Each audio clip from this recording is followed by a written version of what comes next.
नमस्कार। मेरे YouTube channel my life my way पर आपका फिर से स्वागत है। आज हम पढ़ने जा रहे हैं उसने कहा था कहानी, जिसके रचनाकार हैं चंद्रधर शर्मा गुलेरी।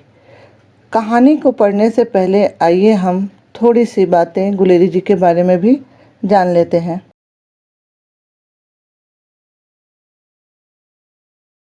वैसे उसने कहा था हिंदी की पहली कहानी है जिसमें कहानी कला का उत्कृष्ट साफ तौर से नजर आता है। इस कहानी के लेखक पंडित चंद्रधर शर्मा गुलेरी हैं। गुलेरी जी का जन्म सन 1883 में व देहावसान 1922 में हुआ था। उनका पैतृक निवास स्थान हिमाचल प्रदेश में कांगड़ा जिले का गुलेर गांव था। वे कई वर्ष अजमेर के मेयो कॉलेज में अध्यापक रहे, अजमेर जो राजस्थान में है। वे काशी नगरी प्रचारिणी सभा पत्रिका के संपादक भी रहे। उन्होंने धर्म, ज्योतिष, पुरातत्व, भाषा शास्त्र, इतिहास, साहित्य आदि कई क्षेत्रों में गंभीर अध्ययन और अनुशीलन किया था। गुलेरी जी ने सिर्फ 3 कहानियां ही लिखी हैं। सुखमय जीवन जो 1911 में प्रकाशित हुआ, बुद्धू का कांटा जो 1913 में प्रकाशित हुआ और उसने कहा था 1915 में प्रकाशित हुआ। पर इन तीनों कहानियों में उसने कहा था कहानी का विशेष महत्व है। पहली बार हिंदी कहानी में कथ्य, चरित्र और संवेदना की दृष्टि से ही नहीं वरन शिल्प और भाषा की दृष्टि से भी पूर्ण परिपक्वता नजर आती है।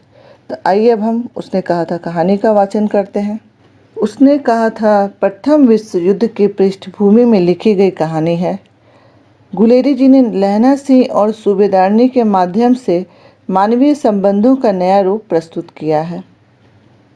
आइए सबसे पहले कहानी में वर्णित घटनाओं का विश्लेषण करें।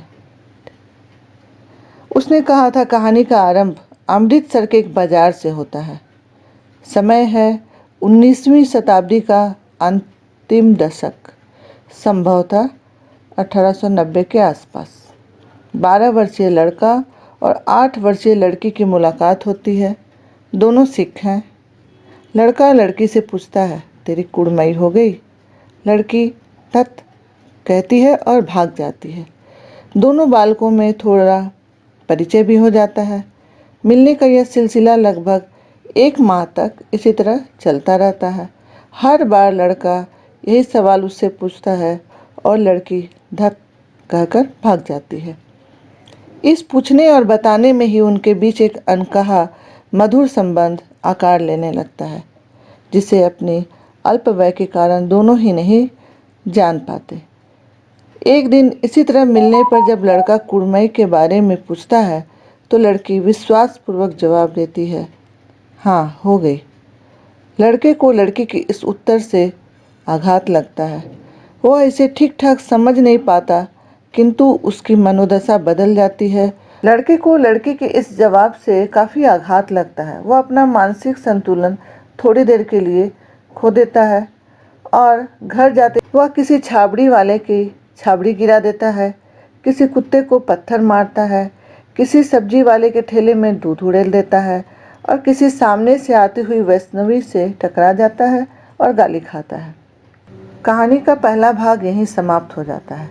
यहाँ तक कहानीकार 2 किशोर वय की ओर बढ़ते बच्चों के स्नेह संबंध का चित्र प्रस्तुत करता है। कहानीकार कहानी के इस अंश को यहीं पर छोड़ देता है।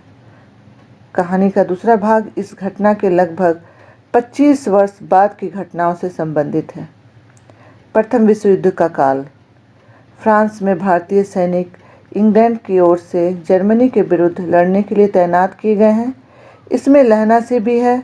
आगे की घटनाओं में मालूम पड़ता है कि लहना सिंह वही है जो पहले भाग में बालक के रूप में मौजूद था, किंतु कहानीकार इस बात का खुलासा जल्दी नहीं करता, वरन दूसरे भाग से कहानी बिल्कुल नए धरातल पर आगे बढ़ती है। युद्ध के मोर्चे पर डटे सिपाही खंदक में पड़े पड़े उकता गए हैं। इसमें सूबेदार हजारा सिंह है, उनका बेटा बोधा सिंह है, लहना सिंह है। इसके अलावे भी कई सिपाही हैं।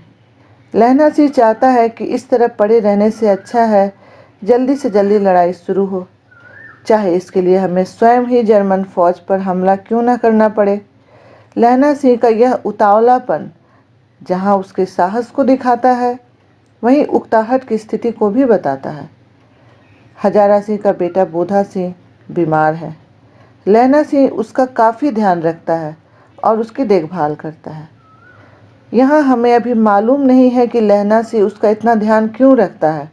सिपाहियों की आपसी बातचीत से हमें यह मालूम पड़ता है कि ये सिपाही जो मूलतः किसान परिवार के हैं, इनके सपने भी किसानी जीवन से ही जुड़े हुए हैं। लहना सिंह की आकांक्षा है कि युद्ध खत्म होते ही वह अपने आम के बगीचे में अपने भतीजे कीरत सिंह के साथ सुख और चैन से रहे।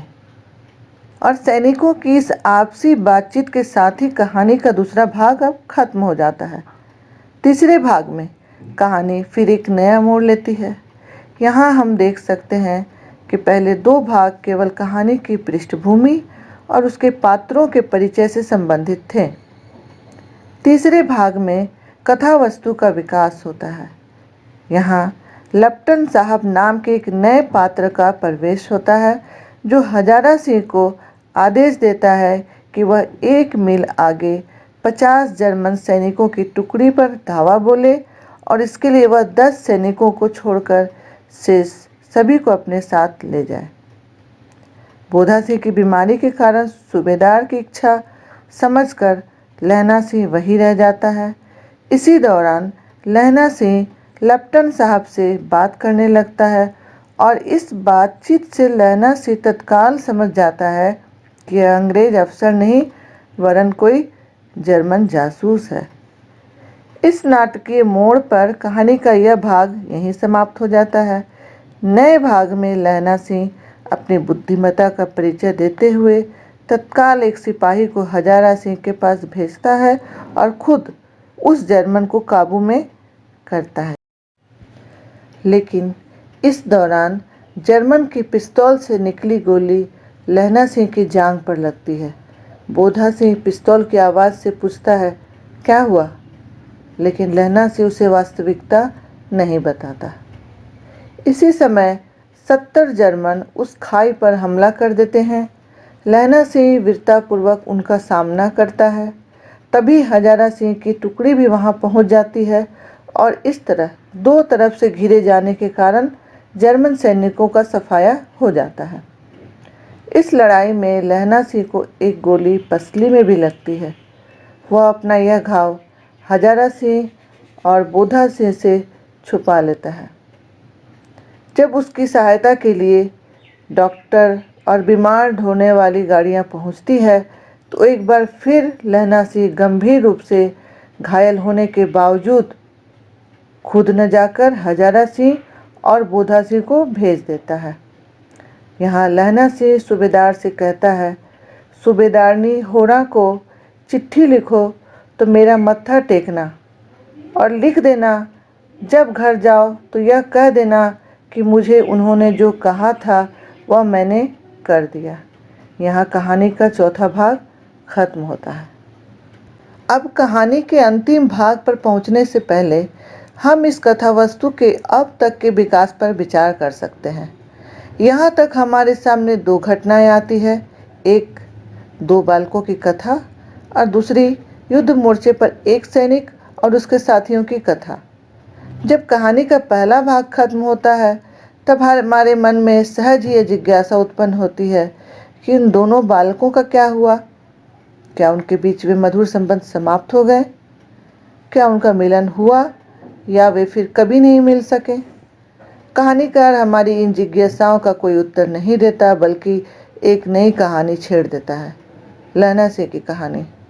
लेकिन यहाँ फिर कई प्रश्न अनुत्तरित रह जाते हैं। लहना सिंह और हजारा सिंह का क्या संबंध है? लहना सिंह क्यों बोधा सिंह की इतनी देखभाल कर रहा है? वह क्यों चाहता है कि हजारा सिंह और बोधा सिंह अस्पताल पहुंच जाएं? वह अपने घायल होने को क्यों छुपाता है?